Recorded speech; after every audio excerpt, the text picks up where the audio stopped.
think to myself, what a wonderful world.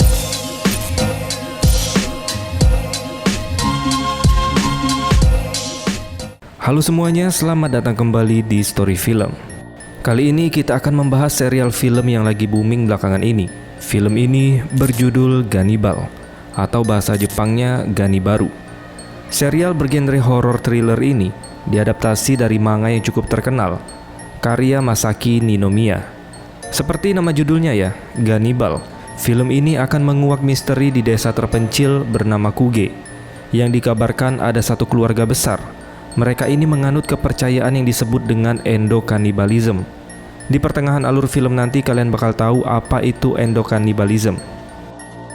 Daripada saya banyak spoiler filmnya, mending kita langsung masuk aja ke alur filmnya. Karena masih banyak misteri yang belum terbongkar di desa terpencil ini. Siapin cemilan, cari posisi yang nyaman, dan enjoy the video.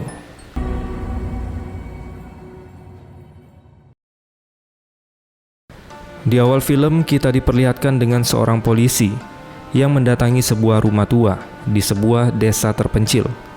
Dengan penuh emosi dan rasa takut yang begitu besar, dia ingin mencoba mencari kebenaran dari fakta yang telah dia temukan. Biarpun sudah teriak memanggil pemilik rumah, tapi tetap tidak ada respon. Dan di sana terlihat jelas kalau mereka semua berada di dalam rumah. Dari dalam rumah mereka hanya merekam kelakuan si polisi. Pak polisi yang sudah frustasi karena tidak dihiraukan oleh keluarga itu. Dia terus berteriak kalau mereka sudah memakan orang. Dan dia juga berkata akan membongkar sisi gelap dari keluarga misterius ini. Sampailah polisi ini di ruangan yang gelap dan dia menemukan seperti ada ruangan penjara di dalam sana. Dan sepertinya di sini dia berhasil menemukan apa yang selama ini dia cari. Lalu tiba-tiba dari belakang, ada orang yang mengalungkan senjata di lehernya. Dan filmnya baru saja dimulai. Scene beralih ke satu keluarga yang sedang melakukan perjalanan jauh. Pria ini bernama Agawa Daigo. Istrinya bernama Yuki. Dan mereka memiliki anak perempuan bernama Mashiro. Daigo adalah seorang polisi muda yang dipindah tugaskan dari kota besar ke desa terpencil yang bernama Desa Kuge. Mereka pun sudah sampai di rumah yang akan mereka tempati. Kebetulan di rumah itu juga merupakan kantor polisi di desa tersebut. Ketika baru sampai mereka sudah dibuat terkejut karena truk yang membawa barang-barang mereka sudah terbuka dan penduduk di desa itu membantu memasukkan barang serta perabotan rumah mereka. Warga di desa itu terlihat sangat ramah kepada keluarga Daigo. Mungkin bisa dikatakan terlalu ramah dan terkesan ada sesuatu yang aneh dari warga di sana. Tapi Daigo tetap positive thinking dan memperkenalkan keluarganya. Mungkin warga di sana excited dan senang dengan kehadiran orang baru di desa itu. Singkat cerita, malam pun tiba. Mereka masih sibuk menyusun perabotan di rumah itu. Di sana Yuki menemukan berkas milik Kano, seorang polisi yang bertugas di sana sebelum kedatangan mereka.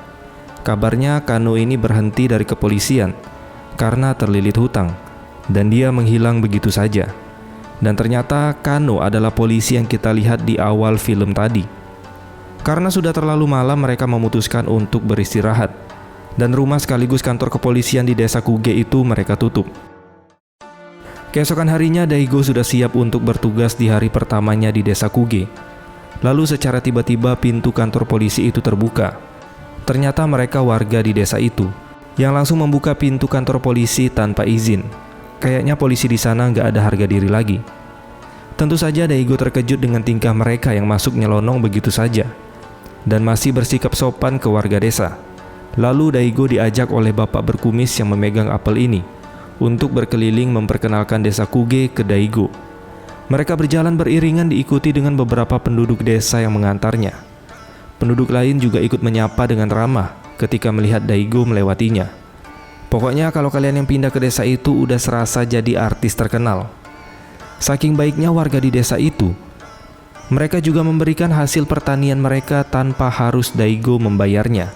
Mereka bilang sih karena ini hari spesial Daigo pindah ke desa ini.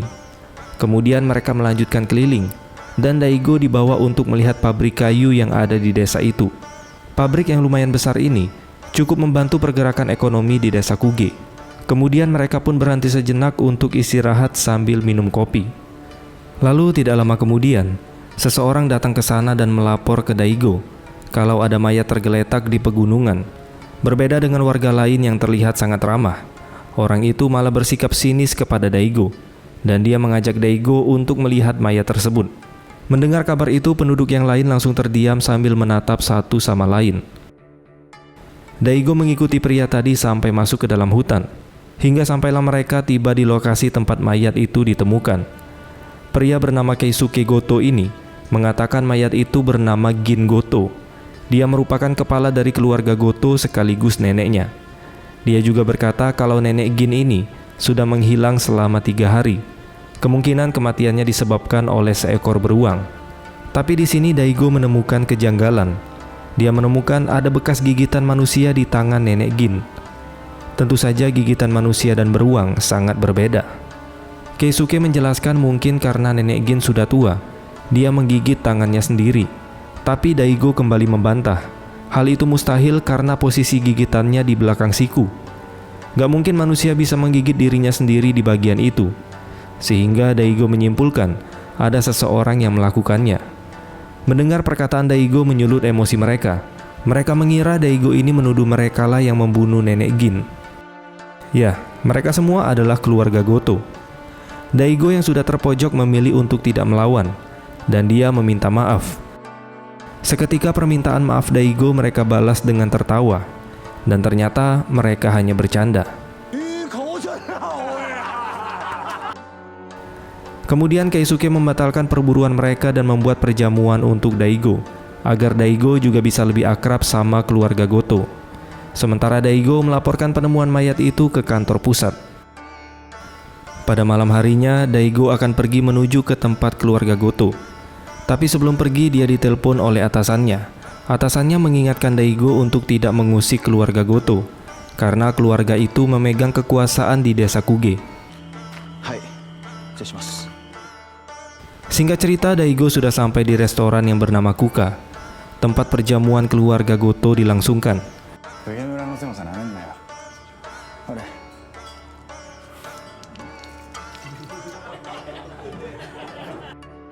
Di sisi lain, Yuki yang lelah habis memasang antena televisi. Dia menemukan goresan di lantai yang bertuliskan lari. Entah apa maksudnya. Tapi seketika Yuki menyadari kalau anaknya si Mashiro sudah tidak ada di dalam rumah. Dia pun keluar untuk mencarinya. Sedangkan si Mashiro sendiri yang sudah jauh dari rumah, dia tidak sadar sudah berada di dalam hutan mengejar seekor kucing. Seketika langkahnya berhenti ketika berada di atas jembatan. Di sana dia melihat pria tua yang sedang merangkak, seperti sedang memakan sesuatu.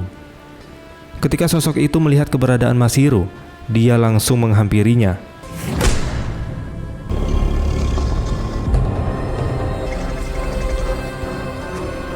Di sini Mashiro tidak terlihat takut sama sekali. Malahan dia memberikan permen kepada sosok itu.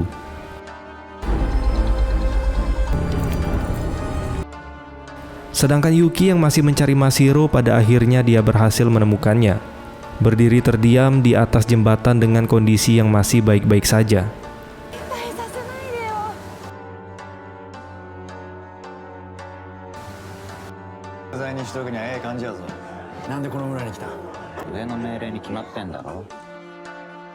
Daigo akhirnya pulang ke rumah setelah mengadakan pertemuan dengan keluarga Goto. Di rumah, Yuki memberitahu tulisan di lantai yang dia temukan, tapi Daigo tidak menghiraukannya. Kemudian Daigo menemui Mashiro yang ternyata belum tidur. Mashiro memberikan kotak permen ke Daigo. Daigo langsung membuang kotak permen itu ketika melihat isinya adalah jari manusia. Dia pun bertanya ke Mashiro dari mana dia mendapatkannya, tapi Mashiro hanya diam. Ketika Yuki datang, Daigo kembali memasukkan jari itu ke kotak dan langsung menyimpannya. Keesokan harinya, kepala desa sekaligus ayah Keisuke memimpin penduduk desa untuk melakukan perburuan kepada beruang yang sudah meresahkan di desa itu. Perburuan itu ditujukan sebagai balas dendam atas kematian nenek Gin yang dianggap tewas karena dimakan beruang. Ketika mereka melacak jejak dari beruang itu, dari kejauhan terlihat beruang hitam berlari mendekati Daigo. Beruang itu menyerang Daigo dengan sangat brutal. Untung saja Yosuke, adik dari Keisuke, berhasil menembak beruang itu sampai tewas.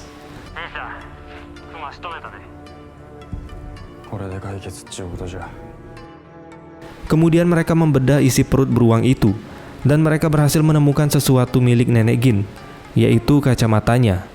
Berarti di sini benar Nenek Gin sudah dimakan oleh beruang. Tapi bekas gigitan manusia di tangan Nenek Gin tadi masih menjadi misteri. Daigo memoto barang bukti itu untuk dilaporkan ke kantor pusat.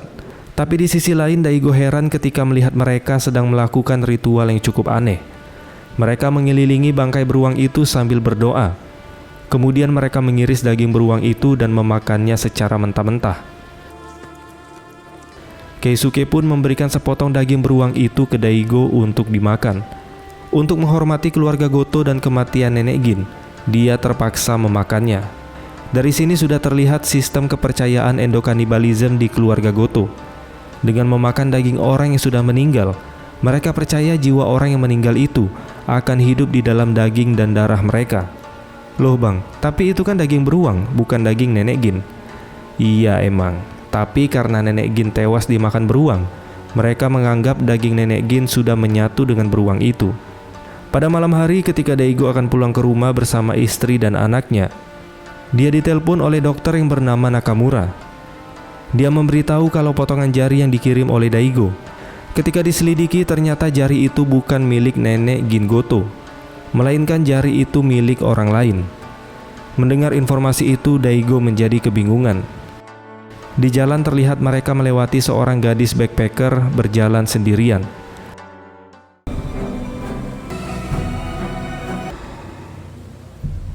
Next, lanjut episode yang kedua.